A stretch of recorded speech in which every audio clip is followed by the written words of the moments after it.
Мәмилә Гунаровна, исәнмесез? Исәнмез. Менә аллергия дигән проблема бар бит инде, әйме? Менә сезгә күбрәк кемнәр килә, ничә яшьтәгеләр? Дөресен әйткәндә, аллергия ул именно яшьләрнең авыруы. Күпме кеше ылгая бара, аның аллергиясе әзәя бара. Истинный менә шундый бер ИГЕ дигән матдәләр белән бәйләнгән аллергия ул авыру яшьләрнең авыруы. Үзегез нинди тенденция күзәтәсез менә? Андый авырулар арта барамы ел сайын аллергиядан интегүче яшьләр? Менә безнең посещаемостьне карата, әлбәттә күбәя бара. Башланган идек без эшләргә безнең аллергия центрда 2 табиб иде. Хәзер инде 5 табиб та җитми. Менә шуннан карагыз үзегез. Экология мәсьәләсе, нервный стресслар мәсьәләсе, ашамлыклар, антибиотиклар, калган дарулар, бесконтрольный кабул даруларның менә бөтенесе шул тәэсир итә ул авыруга. Һәм менә без бит инде әйтәбез шундый сезонный аллергия, агачлар яфрак яра башлагач, үсемлекләр чәчәк ата башлагач, шушы төр аллергиядан интегүчеләрне сез ничек дәвалыйсыз? Менә кыш буе без ул авырулар белән бәйләндек, аларны дәваладык. Без аларны әзерләдек шул менә башлана торган аллергик сезонына. Алдан ук килергә кирәк безгә, ие. Менә күпме кеше безгә җирде дәваланды, менә шул вакытта без күрәбез алардан эффект ул авыруда. Аларны хәзер даже чакырасы да юк, алар үзләре киләләр, берәләр, что кыш көне безгә мөрәҗәгать итеп килергә, ниндидер инъекция уколларны алсалар, авырулары күптән җиңелрәк бара. Менә шу прививка бармы? Ие, аллерговакцинация дип әйтәбез без аны. Әле ул кайчаннан бирле керде соң? Ул күптән инде. Күптән. Просто кеше күп ала башлагач, инде ул тарала, кеше сөйли башлый аның турында. Әз җиргәндә ул бит сизелми, кеше бер-берсенә сөйләмәсә, беленми ул. Хәзер инде кеше күп ала андый авырулар, андый даруларны, шуңа күрә тарала башлады. Беләләр инде кешеләр, что андый уколларны алсалар, аллергия җиңелрәк бара. Дару эшкәнгә караганда прививка ясату әйбәтрәк инде. Дөрес, даруны без бирәбез симптомны гына алырга. Бу безнең уколлар алар иммун системаны төзәтеп, ничектер успокаивать итеп, аны нормага китерә. Шуңа күрә ул аллергический матдәләр инде андый реакция бирми кешегә. Шулай. Ничә ай алдан килергә кирәк соң инде? Без инде ноябрьдән көтәбез кешеләрне. Шулай. Һәм ничә курс прививка инде? Дөресен әйткәндә, менә күпме ничәдер ел алсалар, шунхатлы яхшырак була. Минимум әйтәбез 3 ел җөрергә кирәк. Максимум 5 ел кирәк җөрергә. Менә ниндидер кыйбатлы дарулар да бар ахрысы, 2-3 ай алдан до цветения эчә торган, әйме? Дөрес, менә шул формада ул безне инде медицинский термин белән әйтсәк, аллерген специфическая иммунотерапия дип әйтәбез. Менә шул дарулардан берничә форма бар. Бар безнең укол буенча да, аларны безнең Россия күптән инде бик уңышлы ясый ул аллергеннарны. Алар белән без шиңерләнәбез, аларны безнең авырулар ышсыз гына алалар бездән шул уколларны. Шул ук формада бар сублингвальный тел астына сала торган таблеткалар и шундай специальный тамчылар. Алар аптекада сатыла. Аны сату дип алырга кирәк аптекадан. Менә алар, ниндидер сумма кирәк инде аларның эчендә. Менә ул бик эффективный дип санала, потому что ул шундый яхшы европейский иммунологический уровень препаратлар, да, очищенный, длительного действия дип әйтәбез инде, закка действовать итә торган дарулар. Шуңа күрә алар белән безгә җиңелрәк и авырулар да күрәләр, алардан бик яхшы эффект. Бик потребный ул. Прививка юк. Менә безнең прививка ул шундый, менә бер прививка менә инфекция булса, без ясыйбыз бер или, допустим, 2 прививка ясыйбыз да, а монда безнең ул прививка сузыла вакыт буенча. Көн сайын ул кешеләр салалар тел астына берәр таблетка. Ул бит инде бер генә прививка булмый, ул аны 30лап, 90лап саныйбыз без. Шуңа күрә ул дешевый дип әйтмәймен димме? Арзан түгел ул дару. Суммаларны мин әйтмәймен ди сезгә, да, это не этично будет озвучивать суммы. Вот что. Шулай да уртача менә аллергиядан интегүче кешегә дәвалану өчен уртача ничә сум акча кирәк? Bir ел даваларыны өчен 20,000 сум акча кирәк. Ну шул 1 елга гына аның җитә. 1 елга, ие, 1 елга. Кемнәр безнең риск төркеменә керә? Кемнәргә куркыныч яный менә аллергия белән күбрәк? Кемнәр подвержен дип әйтәбез инде русча әйткәндә аллергияга? Ну, ин беренче аңар подвержен нәселдән бирүчеләр ауру бит ул. Шуңа күрә нәселдә ул ауру булса, андый кешеләр ин беренче подвержены. Аннары вредные предприятия да эшли торган кешеләр, фармация, химические матдәләр белән эшли торган кешеләр, аларда да бик еш була. Кем животныйлар белән эшли, аларның да тоже була, сельскохозяйственный даже була ул аллергия, значит, не могу сказать, животные. Хайваннар, чепчеклар, андый фермаларда кем алар белән заниматься итә, аларда да була аллергия. Теплицаларда эшли торган кешеләр, анда плесневая аллергия була, парникларда эшли торган, птицефабрикаларда эшли торган. Ул инде катнаша безнең профессиональный аллергияга киләләр. Менә үзенең эшендә ниндидер әйбергә аллергия булган кеше, ул инде эшен алыштырырга мәҗбүр буламы? Менә сез андый кешеләрне Ну, алмаштырырга кайвакыт шулай була. Менә шишәбез кешенең мәсәлән астма белән авырта, безнең пробалар буенча аның чыга аллергия библиотечный книжкаларга, да? Библиотечный пыль. Астма тяжелой формы, например, була. Ничек була, а библиотекарь, конечно, мәҗбүр була ул эшне алмаштырырга. Ну, нинди тагы пример сезгә бирим. Например, фармацевтические предприятиеда эшли торган кеше гел зарлана, аның борыны томаланып йөри. Пробаларны салгач, без күрәбез, что менә шул матдәгә кайсы белән ул һаман фасовкада или производствода эшли да. Ну, например, аспирин, пенициллин, шундый матдәләрдә без аңа күрәбез, что аның аллергия. Без әйтәбез, или участокны алмаштырыгыз, бөтенләй икенче участкага китегез да. Или бөтенләй эшне алмаштырыгыз дип, андый случайлар безнең булганы бар. Ветеринарларның хайваннарга булса аллергиясе? Особенно, потому что хайваннарга бик авыр аллергия була. Аларның матдәләре, менә шул биологик матдә, ул бик көчле аллерген була. Шуңа күрә менә бүгенге көнгә бернинди дару юк, аны бөтенләй бетерә торган. Хәзер хөкүмәтләрдә, значит, фән эшлеклеләре, алар бик уйлыйлар, ничек ул аллергияны бетерергә, и уже разработкада бар андый аллергеннар, значит, или мәчеләргә каршы, или этләргә каршы, кеше бит күп аларны тота. Вот. Шул аллергияны бетерергә тырышалар, но пока безнең общий пользованиегә ул дарулар чыкмады әле. Менә нидән? Нәрсә дип плесеньнән инде, күгәрек. Күгәрек дип Күгәрек. плесень. Менә ул аллергияның симптомлары нинди була? Аның аллергияның зависит итә нинди контакт. Менә безнең средняя зона полоса России, да, менә хәзер март айы, карлар эри башлагач, менә җирләр ачыла башлагач, ул күгәрәкләр чыга башлый. Ул плесневый споры дип әйтәләр.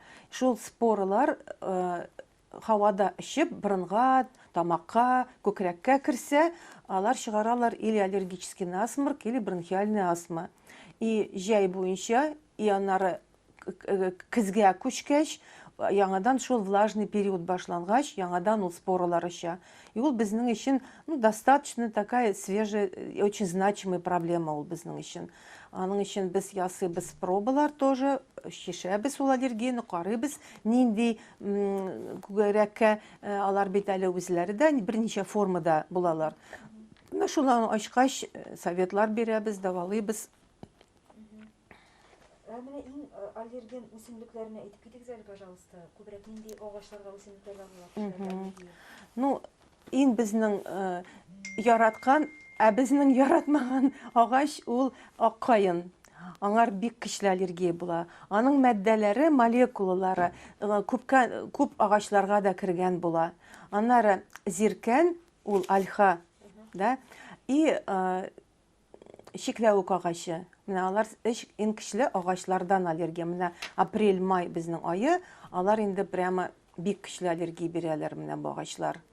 Аннары үләннәрдән без әйтәбез злаковый үләннәр, ана бин татарча әйтә алмыйм сезгә, Тимофеевка, Овсянец, Ежар, Айграс, Пырей, менә шундый палисадникларда, шундый кичкенә генә, шундый буйсыз үләннәр, аларны обычно менә бөтен природа карый торган кешеләр аларны кисергә тырышалар, да, теге триммерлар белән. Менә шул үләннәр бирә көчлелеге. Ул июнь айына керә. И аннары әзрәк соңарак, июль, август, сентябрьгә әремнән бик көчле аллергия була әремнәр. Әле әрем безнең урманнарында гына түгел, безнең шәһәрдә дә бик күп үсә. Шуңа күрә ул безнең өчен бик зур проблема. Шәһәр кешеләрендә, авыл кешеләрендә проблема ул. Именно каенга аллергиясе булган кеше июньдә аңа уже җиңеләеме хәле июньдә? Бар кешеләр аларның изолированы только агачларга аллергия или только үләннәргә. Бар шундый кешеләр менә җәй башлануыннан бетүгә хәтле алар интегәләр шул аллергия белән. Нәрсәләре була аларның кычыта, борын, Аларның борыннары тымалана, бик каты күз кычыта, күз яшьләре ага, и кайберсе кешенең приступ удушья да була. Хәтта эшли алмас состояниегә җитәләр. Ие, баш авырта, һаман җыклыйсы килә, баш һаман тымаланган, качество жизньгә бик тәэсир итә. Менә шушы хәләтне теге арзанлы аллергия дарулары белән генә бастырырга теләгән кешеләр. Аны басып була, дөрес, әлбәттә. Ул временный только файда бирә. Без куркабыз осложнениедан. Менә мин әйтеп чыккан симптомнарның бар осложнениелары. Кемгәдер гайморит булырга может, кемгәдер астмага күчергә мөмкин, кемнеңдер гнойный конъюнктивитка күчә. Менә шул осложнениелар алар тагы да аңар кешегә авырлык китерәләр. Шуңа күрә менә безнең ул аллерген специфическая иммунотерапия менә шул авырларны булмаска дип без аны тырышабыз. Ничә яшьтә ярый аны менә шушы терапия? Ул терапия 5 яшьтән башлана уже. 60-65 яшькә хәтле алып барабыз. Менә кечкенәдән әгәр дә шулай итеп сез әйткәнчә дәвалаган очракта бөтенләй котылып буламы аллергиядән? Или ул инде гомер буенамы? Юк, пока менә бүгенге открытие иммунология буенча аны бөтенләй бетереп булмый. Но менә безнең менә бу әйткән инде минем дәвалау, ул значительно улучшать итә аның качество жизни. Ул кала организмда, но клинически алар уже сизмиләр ул аллергияны. Репродуктив сәламәтлеккә зыяны бармы аллергияның? Мин әйтмәс идем, бар дип. Только сырыйлар һаман менә ниләр киләләр, әйтәләр, нәрсә эшлим мин балага булмасын өчен аллергия. Мин әйтәм, ул как лотерея. Менә сезнең геналарыгыз ләксә, 50/50 бала мөмкин аллергияны алырга. Потому что ул нәселдән бирүчән авыру. Шулай.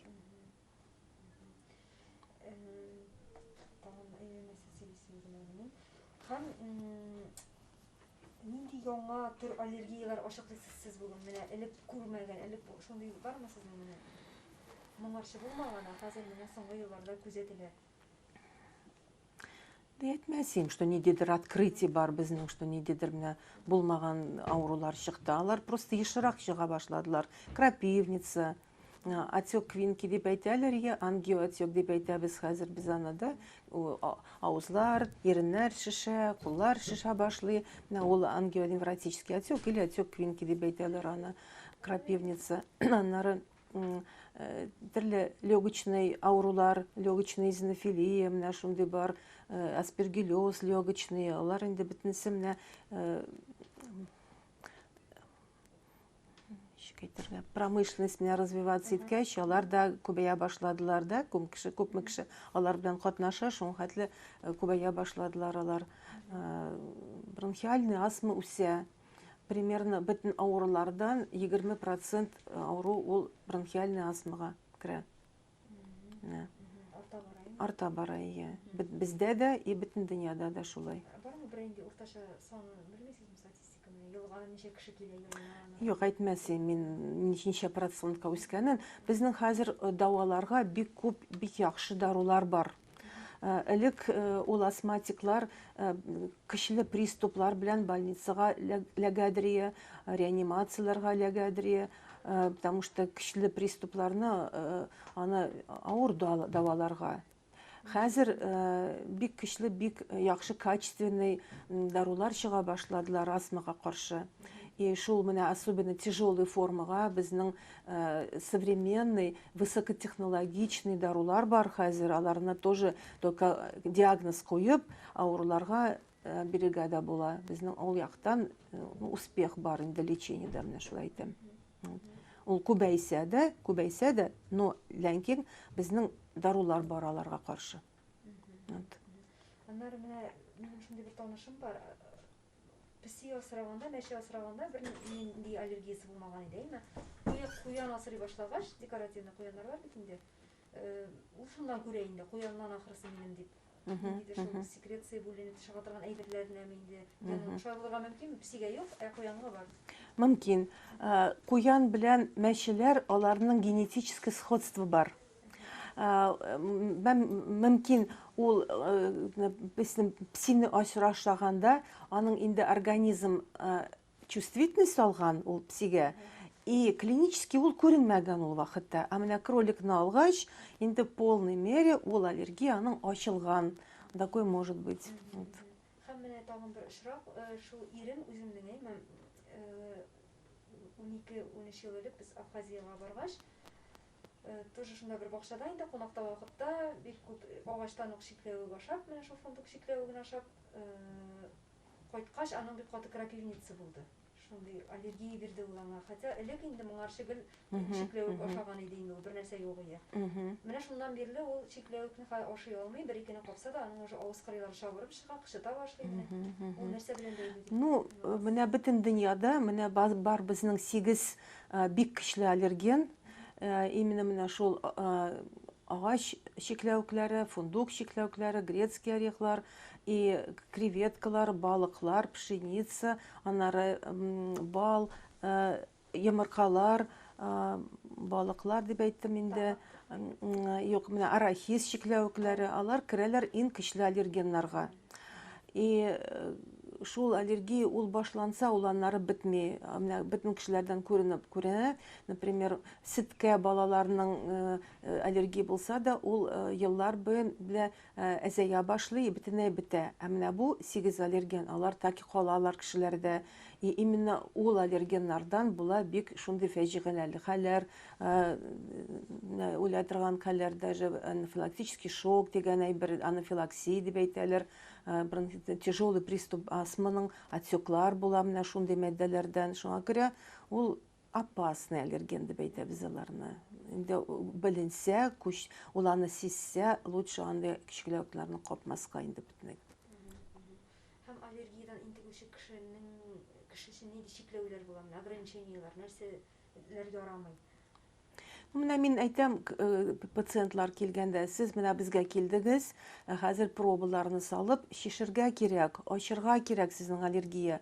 Аннан булмаса, сез җирисез, һаман басасыз и белмисез, нинди аллергенга сезнең катнаша организмда, или русча әйткәндә инде, как по минному полю. Лучше проба ясап, бөтенсен белергә, ачырга бөтен аллергия. И шул вакытта инде сез бит үзегезне тыясыз, инде ул вакытта ул мәддәне ашамый торасыз да, шундый бүлмәләргә, шундый җирләргә, мәчеләр, этләр булган кешеләргә кермисез инде. Сезнең профилактика була. Иң лучше, иң яхшысы монда профилактика белергә үзенең аллергенны и катнашмаска аңар.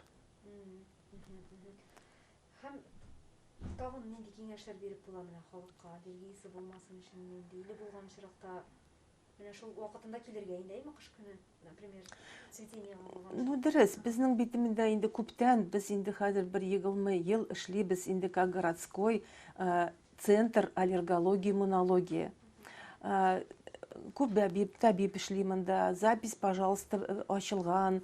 Участковый врачка барып, безгә язылырга мөмкин. Бездән мөрәҗәгать итеп, бөтен пробалар салырга. Без бик подробный консультация бирәбез кешеләргә. Ул бик файда китерә кешегә. Менә шуны не использовать было бы неправильно дип уйлыйм инде дә. Беренчедән, калганнардан менә кеше сорый, ничек иммунитетны кешегә кертергә, көчләндергә дә. Мин әйтәм, аны сакларга җиңелрәк, чаманнары аны күтәрергә. Ул бик нычка, бик шундый сложный безнең организмда орган иммунитет. Шуңа күрә аны бик сакларга кирәк. Нервный стрессы, правильное питание, аңа профилактика ясарга кирәк. Отсутствие вредных привычек. Менә мин, может быть, самый простой әйберләр сезгә әйтәм. Инде болай да беленә торган әйбер. Ләкин ул иммунный системага ул бик катнаш. Менә бу аллерголог булу теләге каян килде сездә? Менә шулай һөнәрне ничек сайладыгыз? Ну, менә студент вакытыдан инде мин китаплар миңа эләкте кулыма иммунитет турында. Вот шул вакыттан минем уже прямо бик көчле интерес булды ул специалистка. Үзегезнең гаиләдә бармы аллергиядан интегүче кешеләр, туганнары? Якын туганнарда юк, но менә через поколение двоюродныйларда уже бар, конечно, да. И үзем аларны да алыйм, телефоннан советлар бирәм, ниндидер дарулар, Мәскәүдәге туганнарым, алар да авырталар, шуларга туры килә совет бирергә, менә шулай була, конечно. Нәселдән күчү очраклары ничә процент дип әйтергә була аллергияның? Но мин просто әйтә алам, например, әти или әни берсе авыртса аллергия белән дә, баланың уже 20% вероятность, что ул аллергия мөмкин булырга.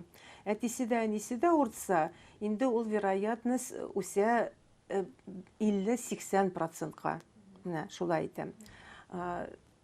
Ул бит менә или мутация белән килеп чыга. Кай вакыт әйтәләр, менә әнисендә дә юк, әтисендә дә юк, а баласында бар аллергия дип әйтәләр. Анда әйтеп алырга кирәк. Но по мере, то есть менә ул баланы карый, аны давалый, берничә ел уза, и вдруг менә 1-5 елдан әнисе әйтә, а у нас у папы появилась аллергия, да? Безнең әтисендә дә аллергия килеп чыкты. Просто хәзер шундый тенденция, менә олы кешеләрдә аларның 40-50 яшькә генә ачыладыр аллергиялары. Хәзерге яшьләрдән уже в зрелом возрасте 20-30 яшьтә балаларның инде с рождения башлана. То есть без күрәбез, что ул авыру яше яшәрә бара ул авыру.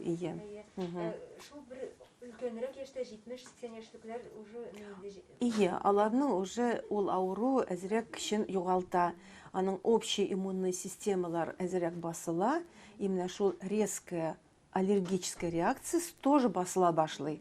Шуңа күрә алар ул возрастта уже ул бик көчле түгел. Үзегезнең тагын бармы истә торган сүзләрегез? Может, мин нәрсәдер сорамаганмындыр, мөһим әйберләрне, может, мин берәр...